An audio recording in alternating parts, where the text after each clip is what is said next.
Now, before the Story Slam, we got a couple tidbits from each reader. And our next reader, I just keep wanting to draw a connection between these two facts. One of them is that he's left-handed, and the other one is that he just purchased leather pants on Amazon.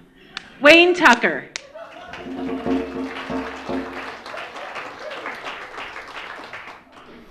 Gail, you're a tough act to follow. This is going to be tough.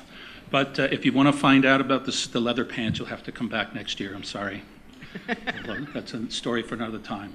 We're going to go back to, back in time. I'm 10 years old. My sister's 7. I'm in the living room. She's in her bedroom, and I hear a blood-curdling scream. I run in to see her holding her Barbie in one hand and Barbie's left leg in the other. Now, just as I arrive, my father comes in behind me, gently cradling the Barbie out of her hands as she's crying and sobbing and saying, "Don't worry, I'll make it all right."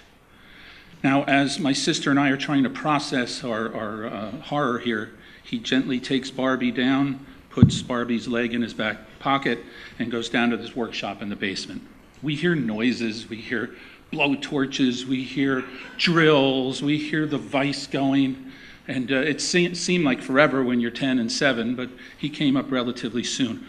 I'm 10 years old. I'm focused on my sister's face, and as we hear the stairs creaking as he comes up, I can't see him, but the door opens, and her face starts to beam with happiness. Barbie has been made whole again. Her life is all set.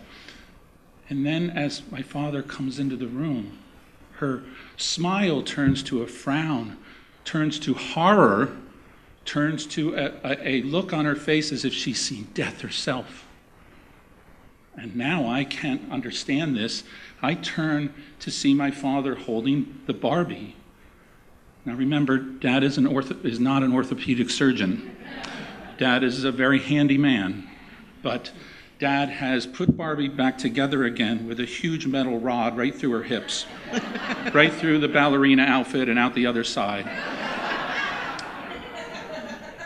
We love you, Dad. Thank you.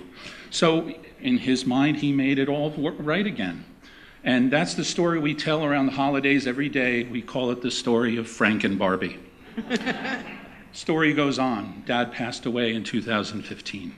As the eldest son, it's my responsibility to put together the eulogy. I knew what I had to do. I went to the toy store and drilled a couple holes in a Barbie and put cotter pins through her hips.